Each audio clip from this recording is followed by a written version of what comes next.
We come to a part in our training on leadership skills in terms of managing a board that is principle-based decision making. Principle-based decision making that is empowering. Sometimes church boards are very much controlling. If it's a controlling model, it does not empower teams to operate.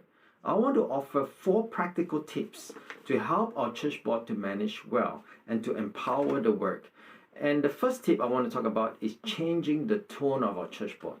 You know, it got to a point now in many Seventh-day Adventist churches, people are sick and tired of going to church board because they find that it's so long, it's a long talk fest. People argue over the minutiae detail, over the color of the carpet, over the issues related to maintenance, and just miss the mission of Christ. It got to the point where people say, I don't mind doing the leadership role, but don't put me in church board. Church board isn't a pleasant place. How do we change the tone of the church board?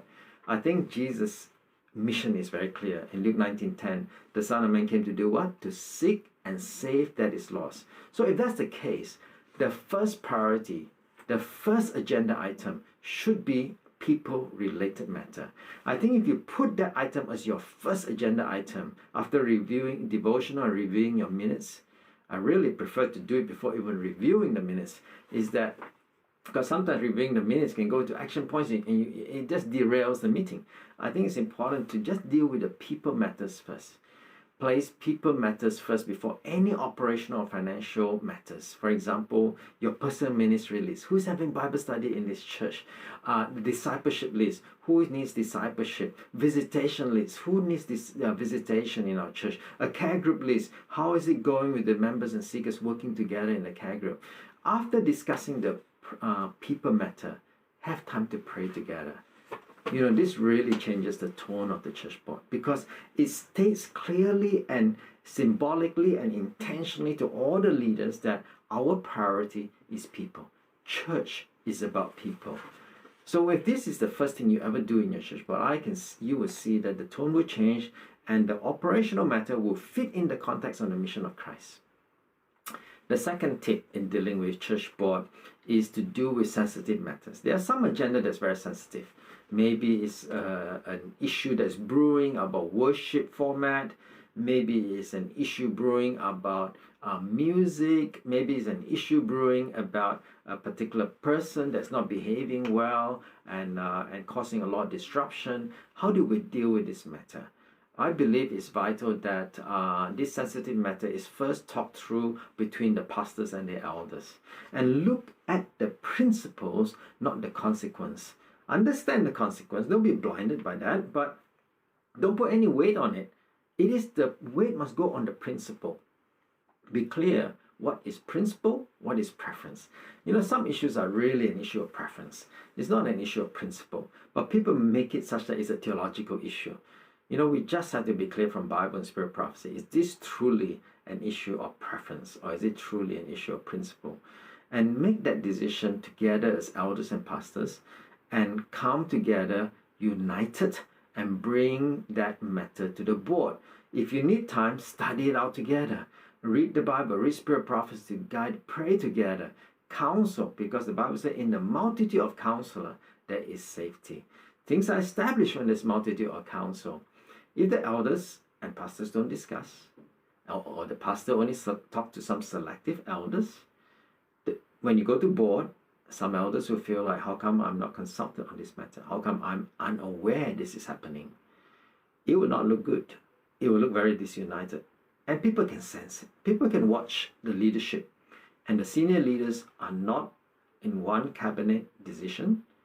Don't expect the board to be in one cabinet decision.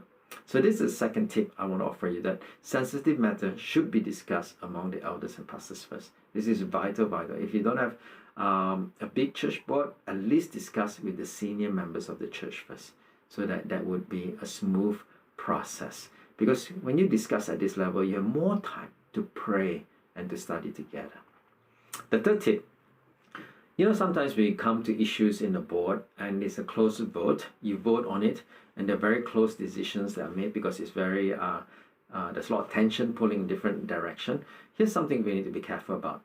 You see, the recommendation for anything that we want to do should really come from the people that are closest to the action. It shouldn't come from top-down model where the board just pushes it down. It's better that recommendation comes from the group. So for example, if a care group wants to multiply to another care group, it's nice to get the recommendation as to who are the leaders going to this group and who are the leaders staying in this group, and to recommend a new leader. It's better that it comes from the care group in consultation with the church board. And in that way, there's stronger ownership. Avoid a veto role in the church board. You know, some people play that role that has to cast the final vote. This is a very difficult situation, especially if it's very divisive.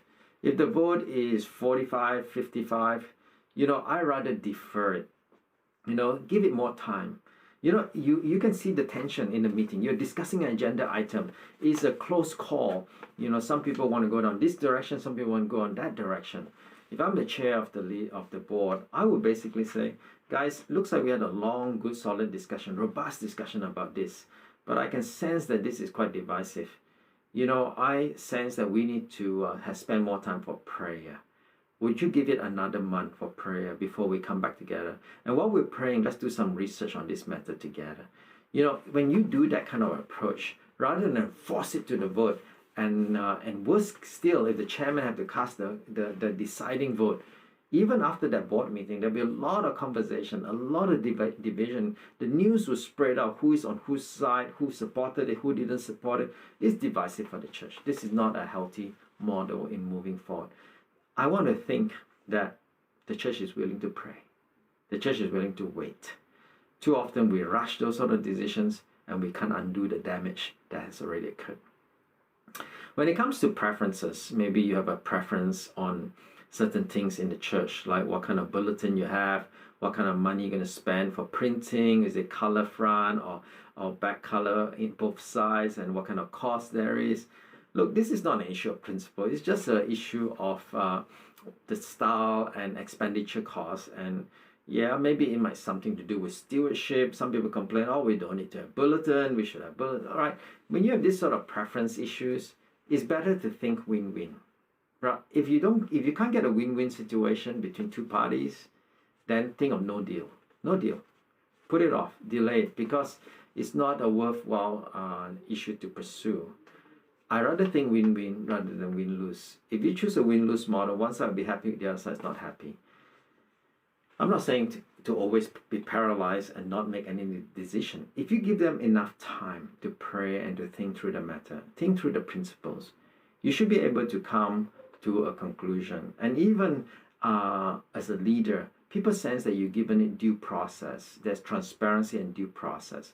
When there's due process, things are not rushed through or rammed through in the church, people feel more comfortable. But if things are rushed through and rammed through, they will question the process, they will question the data point that you have in leadership, they will question whether this is a legitimate decision or not. So be careful with this issue in the church. Now, empowerment is important in the church board. We need to empower sub-teams to work on things. We don't want everything to be done by the church board. Too often, the church board seems to be the controlling body trying to drive everything. In Gateway, we are blessed because we got our care group model. So the care group are logical teams to work. But we must empower them with finance. We must empower them to have creativity, to plan outreach. We must empower them with resourcing as well. This is vital. If you have a finance team to plan some upgrades or renovation in the church, we must empower them. We got to give them clear terms of reference. If there's no clear terms of reference, people will feel like, well, I'm doing all the hard work, but I have no power to make any decision. What's the point? Everything still need to go up to the top. Well, there are, in our church in Gateway, we have certain empowerment on finance for ministry leaders. There's certain cutoff point where ministry leaders and care group leaders can spend money till without the authority of the board. We have clear terms of reference that we need to give. At times, we need to flesh it out among ourselves, and we need to be clear what we give as empowerment and what we deal with control. A very good tool is called RAID, R-A-I-D, RAID. I'm going to share this. We're going to spend a bit more time on RAID. It's at the back of your lesson guide, and I'll talk a little bit about RAID. Stephen Covey, a management guru who passed away in 2012, but he wrote profoundly in this book, Principle-Centered Leadership, page 65. He said this very important point. You can't have empowerment without first having what? Trust. If you don't trust the people you're working with, then you must use what? Control rather than empowerment. All right. Sadly, many churches using control from the board rather than empowerment. We need to develop trust with the teams that we operate with, the sub-teams, the care groups that operate in the church. How do we do this? He goes on to say, if you do trust them, have performance agreement with them, you can work towards empowerment and alignment. Now, what's performance agreement? Performance agreement basically is a clear terms of reference. It says what you're empowered to do, what decisions you can make, what financial authority you have. It's a clear agreement that you empower sub-teams.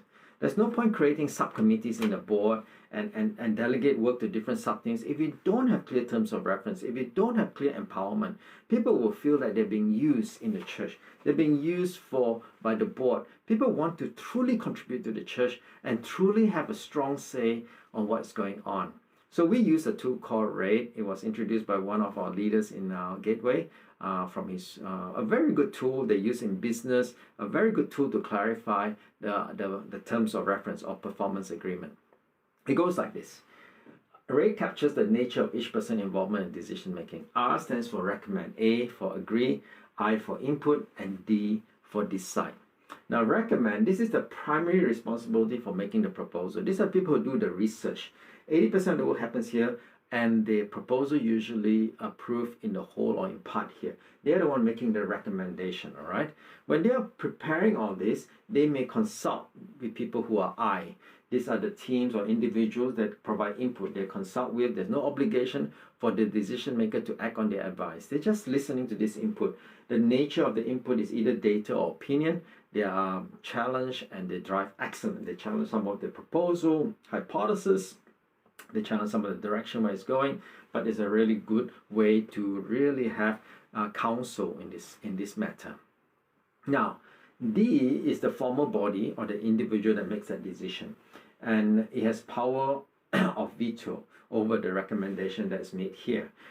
It resolves conflicts between other parties and recommend and agreed roles. So, recommend is the group that does that.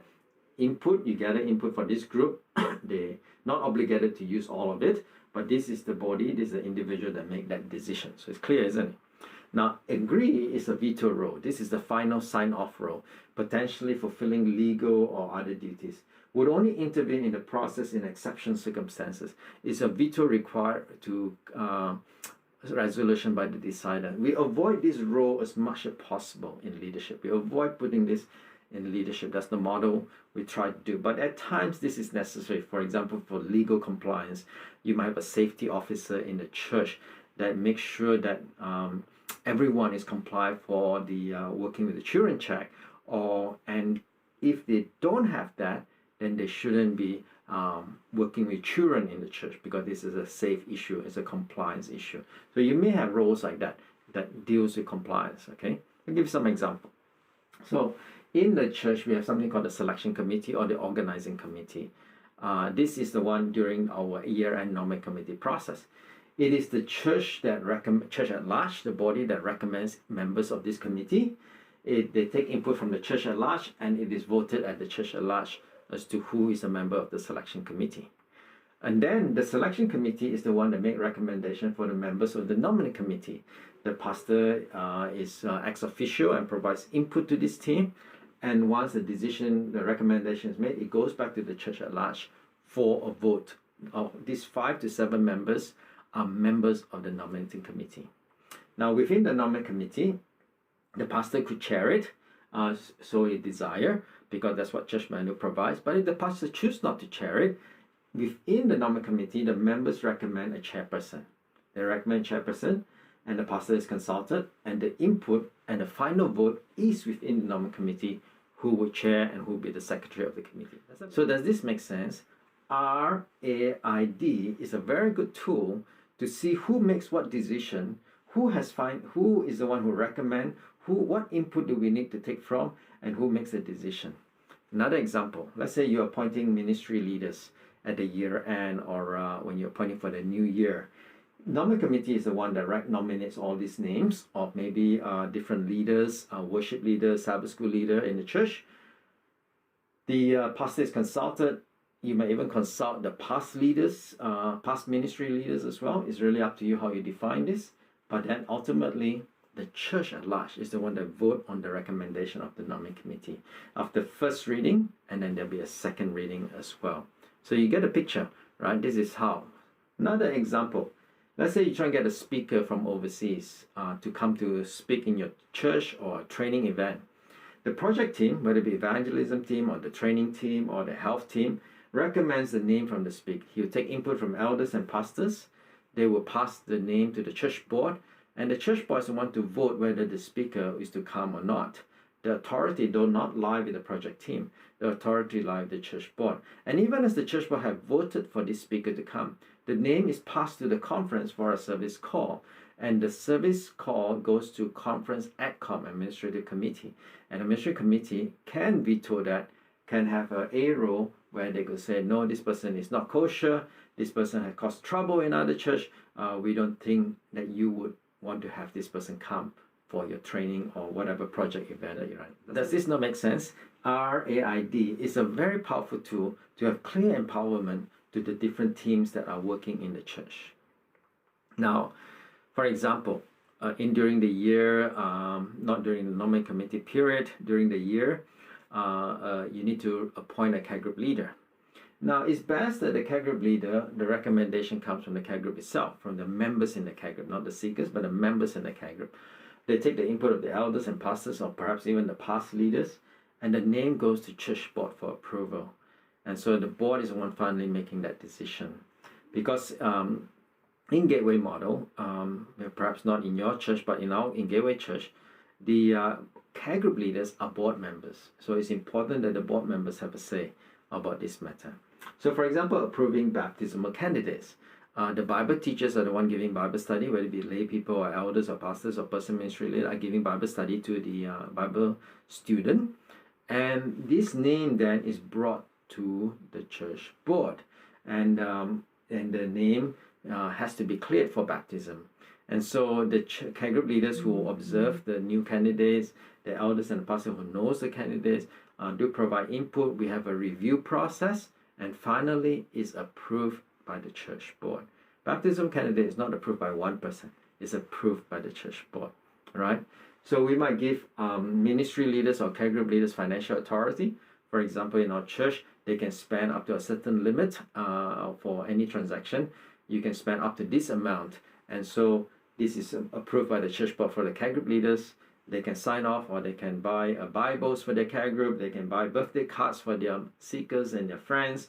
They can use the funds for their care group, and they have a budget for the year, and they have a financial authority per transaction, how much they could spend.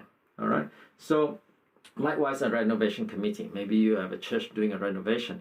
You may set up a building committee. All right. And you may take input from the treasurer, maybe, or the admin committee in the church.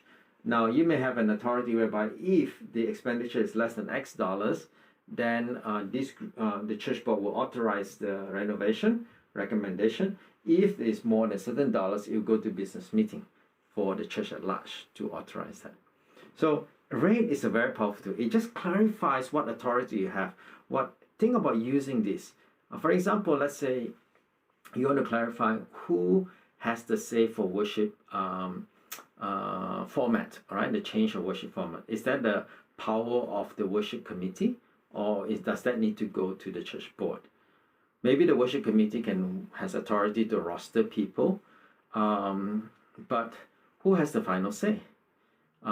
Is this issue for board, or is it issue of the worship team? See, these sort of things, if it's not clarified, people get into conflict. The worship leader say, you appoint me, I want to change the format, I want to change the order of worship, because I think it's more relevant. I don't need to counsel with anybody. This is my team. I'm going to make that decision. Is that the empowerment? Is that the authority you have for that person? You see, if this is not clear, you're going to have conflict, because the worship leader says, well, I give up. If you guys want to control from the church board, don't ask me to do this ever again. It becomes a conflict. But if you're clear RAID, especially on changes that are coming up, then it'll be easier to work with. So many things to look at in terms of different decision-making process. But make decision on principles, use different tools. These are the 4 tips I'll give you for managing board and empowering. In the next session, we're going to look about training and coaching leaders. Now, coaching is a very important thing because as leaders, we want to multiply more leaders. And some of the best way to learn is through coaching. And I think that's what our roundtable discussion is all about. It's about coaching. So bring your case study, bring your issues, and let's draw on the experience of different people here. Complete the raid in the lesson 5. Perhaps you have seen the lesson. Complete this exercise so that now you understand a bit more. Read the church manual on membership. This is very important because there's suspension of membership, there's disfellowshipping, there's disciplining. All these are very clearly outlined in our church manual. As leaders, we need to understand this. And watch video 6 and lesson 6. And we look forward to seeing you again at the next session.